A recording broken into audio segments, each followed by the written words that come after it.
This is Andi Purewal, Boxing Social in association with Betfred. We're in London and I'm joined by former WBO World Cruiserweight Champion Johnny Nelson. Johnny, it's always a pleasure. How's life been treating you? Been good, man. Been good. Back down in London. I like this place. Back again, man. Good, vibrant area, so I like it. Obviously, we're back because we've got RIakporhe returning to the ring against RIakporhe-Turchi. Talking about this fight, Johnny. We saw the video of yourself and Richard in the ring. You was kind of taking him on the pads, and you said one thing you never had was his explosive power. Did you feel that power when he was on the pads? You know what? I actually looked at the video. I thought, shit, I look small, man. Have I strong? Or the cruiserweight's just gotten bigger. But he has got a natural. Even when we're just talking and tapping, I'm not thinking you're bouncing my hands off here. Richard's he's strong. I tell you, who reminds me of, you youngsters won't remember him. Herbie Hyde had exceptional power and not realise it. I can remember sparring with Herbie, and I went to get in. He stuck his hands out to keep me off. It was like trying to get past tree trunks. Richard is naturally that strong without even knowing it. So now I think about that body shot he got in his last fight. You think, God, that'd be like being shot. So Richard is, he's a powerful guy. Obviously, we know about the power that Richard possesses. Do you think people focus too much on that, and in this fight, we might need to see him show a bit more of his boxing skill set? You know what? At this stage now, Richard needs to forget about what you and I want. He needs to do what's best for him, and it's not about showing people I can box, because it means Jack Diddley. Get in there and win the fight whichever way possible, because you're now in touching distance of fighting for world title. So your people that you're working with, they will say, right, we've got to make sure we cover this, cover that, cover this. Every fight is preparation for a world title fight. But he's now he's got to forget about us. Like, I'm going to show everybody I can box. Forget that. Get out there. Do your job. Your job is to get rid of the man that's in front of you. Learn your craft inside the gym. If you need it, bring it out. But get rid of the man in front of you. That's the advice I'd give him.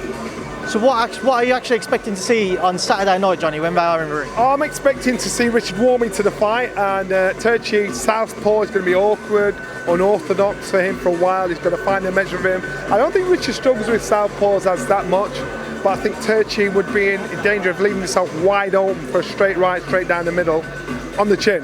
But isn't it a done deal? Of course, comparisons will be made between Richard's performance and McCarthy's performance, the only fight to beat Turchi so far. But Richard needs to concentrate on his own business. Away from that main event, just your thoughts on some of the undercard, Jermaine Brown and Zach Chelly, a great fight. What are your thoughts? Again, that's one of the fights I think is going to be fight of the night. I think it's going to be a wicked fight. These two are familiar with each other. I think they know each other from the amateur days, from the gym days, and now they've grown up now. They're young men. So many times, you know, I've boxed people in the amateurs that beat me in the amateurs, and I knocked them out as pros. So we'll see with how this rolls on. Just got Chris Congo stood next, well, one banner over to you.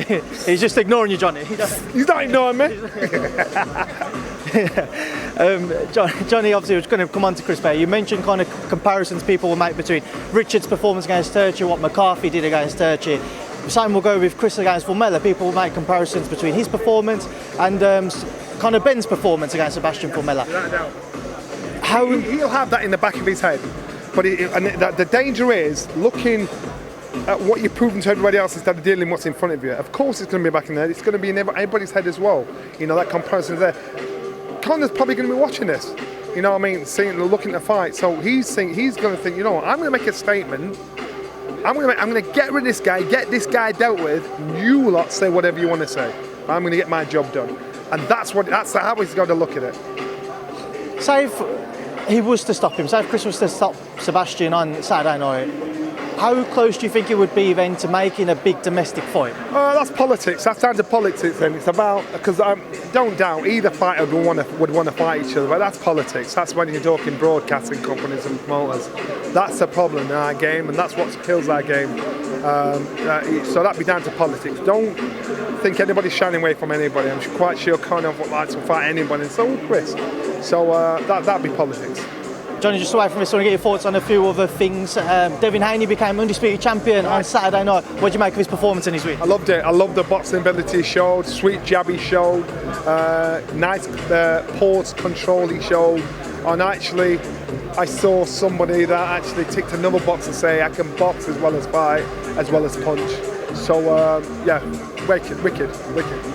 Would you be interested in a rematch on the back of how comfortable of a performance that was? Now, one but if the rematch is there, that's for, of course, you as a loser, you're going to say, let's do it again. One, you get paid, and two, you want a chance to see if you can right a wrong.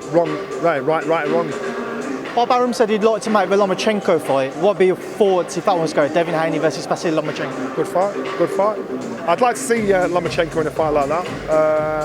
I think Devin Haney has proved he's the best of the bunch. He's in one of the toughest divisions out there. So I'd like to see that. If that can be made, I'd be really intrigued. So moving on to the heavyweight division, Johnny, obviously we're still waiting for the official confirmation as to the whereabouts and we know where he will be, but kind of an official date for AJ and Usyk too. But I just want to get your thoughts. Obviously it's been delayed. We're still waiting to see where he's going to go with Sky, where he's going to go to Zone. In your opinion though, Johnny, who does the delay benefit more, Anthony Joshua or Alexander Usyk?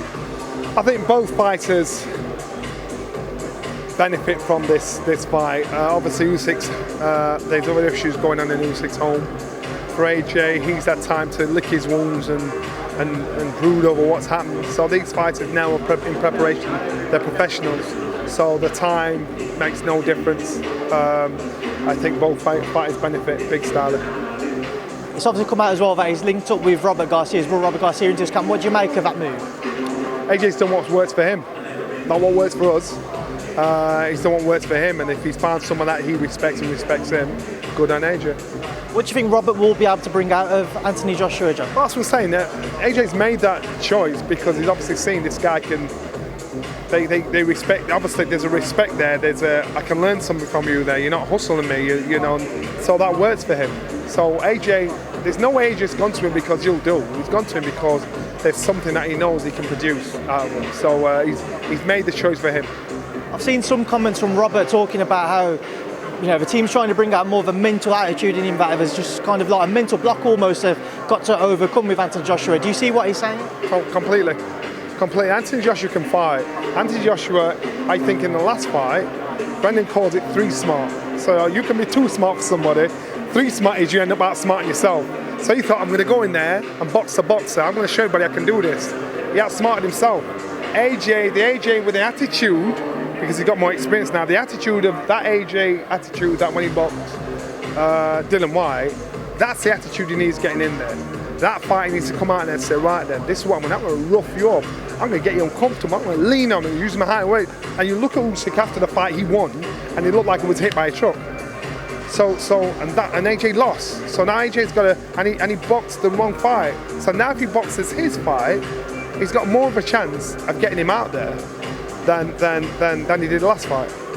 Johnny, AJ's promoter, Mr. Eddie Hearn, who you know very well, has had some back and forth with Leonard Ellaby recently. I don't know if you've seen or not, but Sky Bet have put a special on, the pair of them to share the ring before the end of the year. Eddie's the favourite at 1-3, Leonard the underdog at 9-4. Just get your thoughts on that. I love what Eddie's doing. Eddie's a great wine merchant, and he's cheeky enough to do it with anybody and everybody there, which is why you got to say he's the best promoter in the world, because what are we doing? We're talking about promoters, not the fighters. And Eddie, good on him. He's done a good job. He's doing a good job. He's winding them up. And if Leonard's foolish enough to bite this, then he's giving Eddie exactly what he wants. So but it's good to listen. It's like seeing a couple argue. You're not supposed to watch, but you're like watching between your eyes. So I find it funny. I find it funny. Johnny, I just want to get your thoughts as well on Chisora Pulev being announced for July 9th. What's your thoughts on that fight? Derek Chisora is a warmonger. If you get through Derek, you've done very well. And it shows that you can get to that next step at world level if you can get through him. But Derek is that guy that you've got to work hard for to try and get to. Johnny, I believe we are about to start shortly, so I appreciate your time as always. Thank you for speaking to me. Bless. Cheers, Johnny.